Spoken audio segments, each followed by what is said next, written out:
하이델베르크 요리문답을 가르치셔야 됩니다. 제가 말은 했어도 부모들이 가르칠 수 있는가? 역량이 되는가? 잘 못 가르칠 것 같아요. 그래서 고민이 많았습니다. 게다가 신종 코로나 바이러스 때문에 주일학교 교육이 중단되자 고민이 더 깊어졌어요. 야, 이거 어떻게 해야 되나? 어떻게 부모들이 가르치겠나? 고민이 많았습니다. 그러다가 하이델베르크 요리문답 숭신교회 버전을 만들자 라고 생각을 하게 된 겁니다. 그래서 제가 문자로 보내드리는 이것은 숭신교회 버전이에요. 내용은 다 같습니다. 근데 문답하는 내용에 있어서만 제가 많이 손을 댔습니다. 대화에 초점을 맞췄습니다. 대화. 그 점을 꼭 기억하셔야 돼요. 질문을 만들면서 모든 문제를 다룰 수는 없지만은 요리 문답의 질문과 어느 정도 성격에 맞는 그런 것들로 해서 자녀의 삶이나 자녀의 고민을 고려해서 문학을 만들었어요. 예를 들면 제 2문에 보면 원문은 이렇게 질문합니다. 하나님께서 주신 위로를 행복하게 누리며 살다가 이 세상을 떠날 때 복된 죽음을 맞이하기 위해서는 반드시 알아야 할 것이 무엇일까요? 행복하게 살다가 행복하게 죽으려면 무엇을 알아야 될까요? 그 질문이에요. 이렇게 질문하면 아이들이 벙 뜨겠죠. 어떻게 질문하겠습니까? 그래서 제가 이것을 조금 바꿔봤습니다. 애야, 너는 사는 것이 행복하니? 엄마랑 아빠랑 이렇게 사는 게 행복하다고 생각하니? 그렇게 묻는 겁니다. 또 살면서 너는 혹시 죽음을 생각해 본 적이 있니? 또 우리가 행복하게 살다가 행복하게 죽음을 맞이하려면 어떻게 해야 될까? 이런 정도로 질문하는 것이죠. 어떻습니까? 조금 친근감이 있습니까? 네. 그렇게 문항을 좀 바꿔봤어요. 그렇게 하면은 부모가 자녀들과 대화가 가능하지 않을까. 나름대로 고민을 많이 하고 그렇게 했습니다. 더 좋은 질문이 있다면 여러분들이 그 질문을 그 요리 문답의 질문하고 맞춰서 그 벗어나지 않으면서 여러분들이 변형해도 괜찮습니다. 그리고 항상 그래서는 안 되지만 그날 질문이 자녀들에게 심각한 문제를 건드리는 질문일 수가 있어요. 어떤 질문을 했을 때 애가 눈물이 터졌던지 아이들의 감정이 터졌던지 아니면 꼭 닫았던 입이 확 열렸던지 그럴 수 있어요. 또 아이가 죽음을 고민한 적이 있었다면 왜 그랬는데? 어떤 경우인데? 물어줘도 좋겠죠. 근데 대개 이런 대화는요, 심화되기가 쉬워요. 깊어져 버리죠. 그런 경우는 그날 과목을 진행하지 못해도 괜찮아요. 그 질문으로 끝나고 충분히 대화가 됐다면 그걸로 끝나도 괜찮아요. 근데 자주 그렇게 끝나면 안 되겠지만, 근데 그만큼 대화에 초점을 맞추고 대화를 통해서 부모 자녀 간의 신뢰를 회복하고 마음을 열게 하는 데에 우선 초점을 뒀습니다. 제가 요리문답 숭신교회 버전을 만들면서 염두에 두었던 연령층은요, 초등학교 5, 6학년, 그 다음에 중학교 1, 2학년이었습니다. 하지만 부모가 조금 잘 숙지한다면 그것을 대상을 더 폭넓게 편집해서 말할 수 있어요. 자녀가 초등학교 어린이입니까? 1학년입니까? 유치원입니까? 가능해요. 자녀가 청년입니까? 청년이라면 역시 부모가 조금만 응용하면은 얼마든지 대화가 가능합니다. 이번 기회를 통해서 좀 자녀들과 이미 성장한 자녀들과 이런 얘기하기가 쉽지는 않을 것이라 생각해요. 하나 기회를 만드십시오. 그리고 자리를 만들어서 넌 잘 살고 있냐? 사는 게 행복하냐? 물어보십시오. 네 아내하고 네 새끼들하고 사는 것이 행복하냐? 힘은 안 되냐? 좀 물어보십시오. 얼마든지 가능합니다. 그래서 이번 기회를 통해서 좀 대화가 됐으면 좋겠어요. 제가 보내드리는 문답 보면 제 1단계, 2단계, 3단계로 나가요. 1단계는 자녀와의 대화를 다루고 2단계는 우리 요리 문답을 질문과 답을 보내줘요. 그리고 3단계에서는 성경 본문 제가 3개만 뽑았어요. 막 20개, 30개씩 됩니다. 다 간추려서 딱 3개 내지 2개만 뽑아가지고 2개 내지 3개를 보냅니다.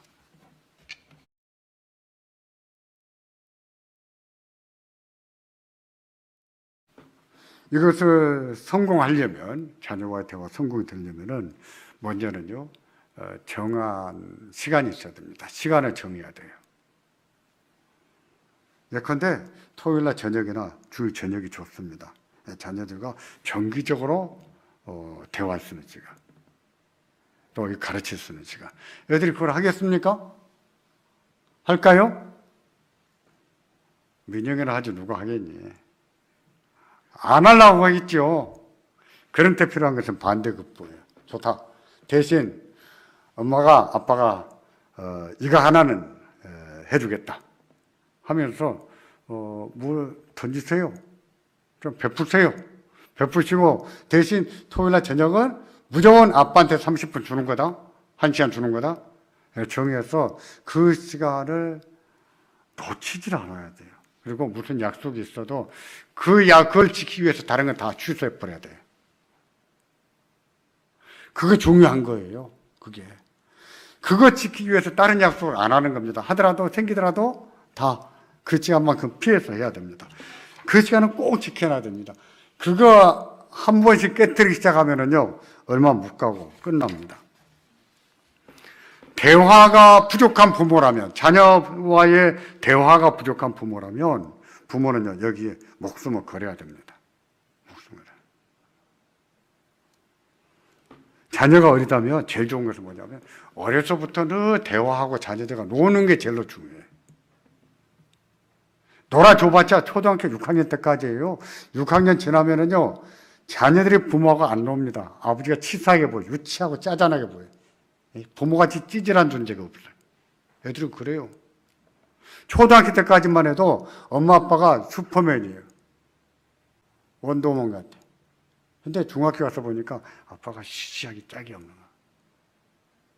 근데 초등학교 6학년 때까지 같이 놀고 또 대화가 되고 신뢰가 쌓인 부모라면 사춘기가 딱 지나가고 나면 우리 엄마 같은 분이 없구나. 우리 아빠 같은 분 없구나. 하고 제자리에 돌아옵니다. 평소에 대화가 중요해요.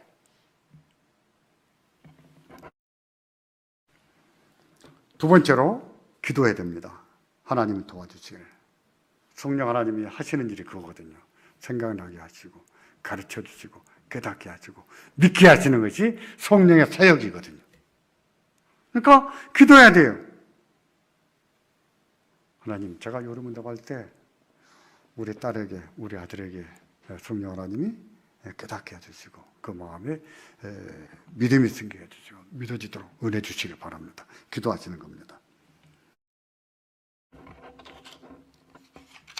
세 번째로, 요리 문답에 성공하려면은 부모가 먼저 숙지해야 됩니다. 제가 말씀드린 것처럼 오전에 보내는데 내일부터는 월요일날 12시 반에 문자가 들어갈 겁니다. 첫 번째로 부모는 그것을 하루에 한 번씩 좀 읽어보십시오. 양이 많지 않아요.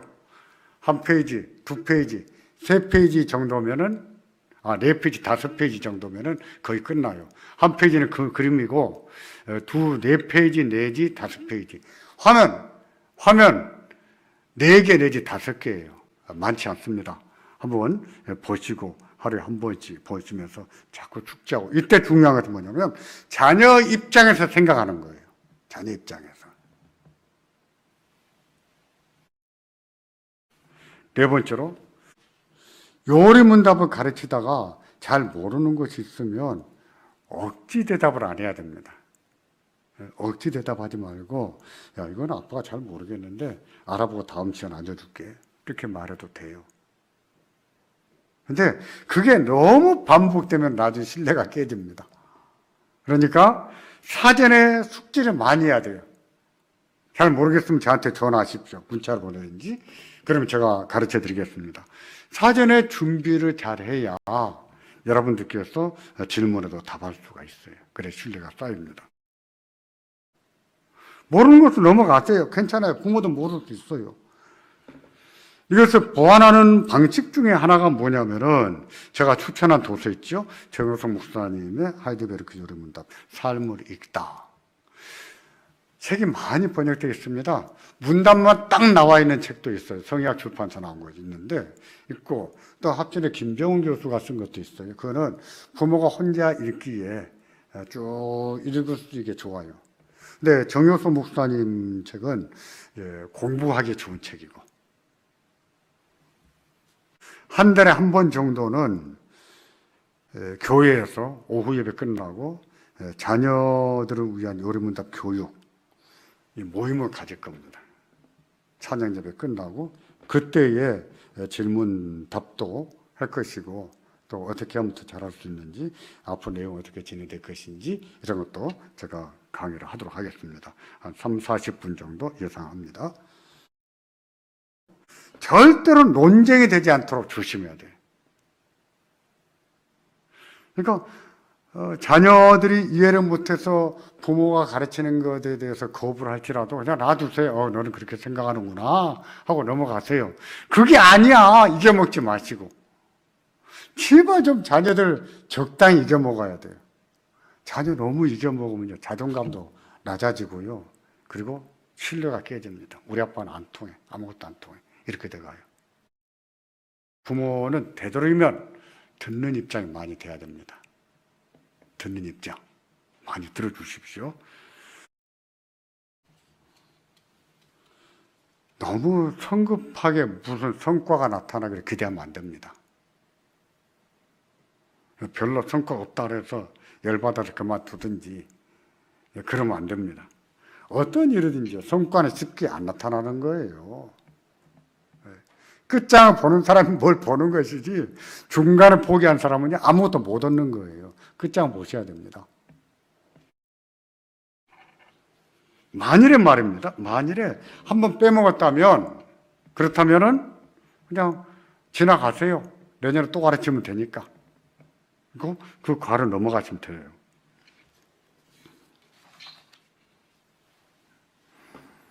제가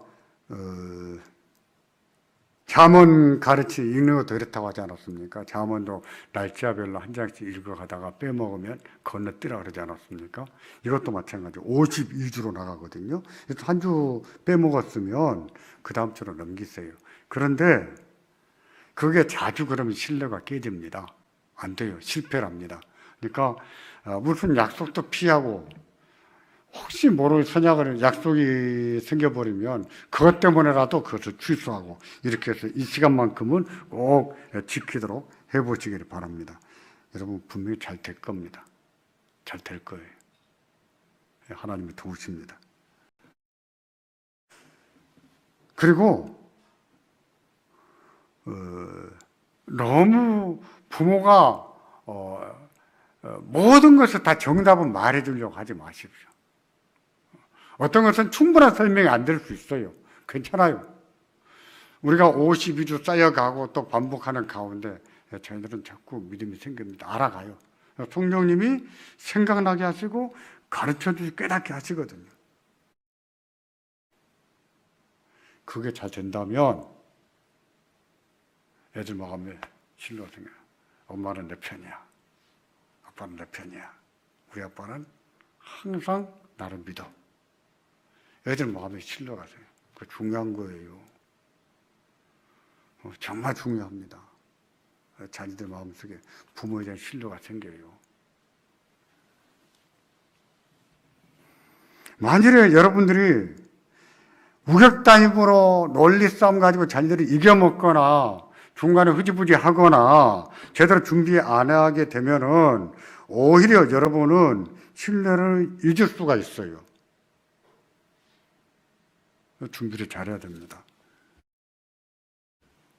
그리고요, 이 대화가 된다면 자기 자녀를 알아가는 기회가 될 수 있어요. 부모가 자녀를 다 아는 것 같지요? 아니에요.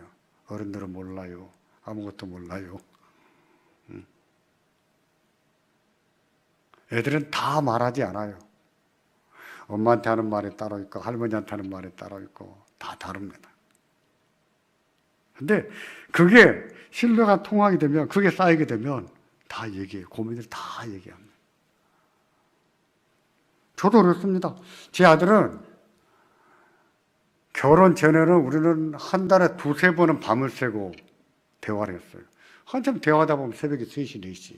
야, 1시간 자고 새벽 기도하려다. 그만하고 자자. 이런 적이 한 달에 두세 번 됐습니다. 그러니까 평소에 대화가 되다 보니까 서로에 대한 믿음이 있죠. 대화가 돼야 믿음이 생겨요.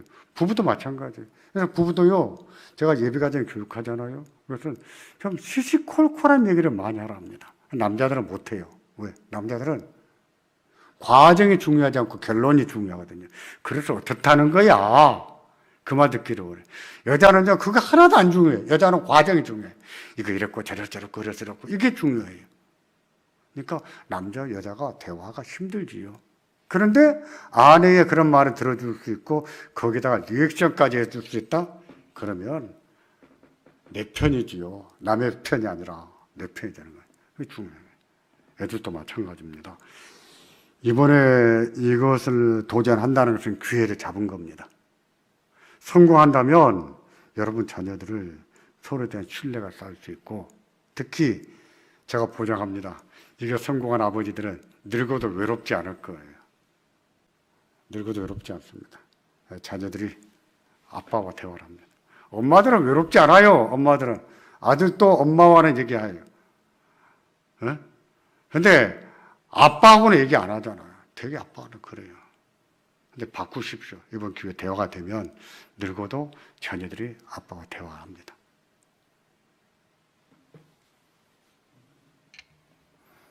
자녀 교육의 주체는 부모라는 것을 제가 다시 한번 말씀드리고 싶어요. 그것은 하나님 주신 소명입니다. 여러분들이 그것을 감당하고자 한다면 성령 하나님이 도우시는 것을 믿고 도전하시기를 바랍니다. 그리고 중간에 힘들 때가 있고 또 중단에 위기가 있을 때 극복하고 잘 이겨나가시기를 부탁드립니다.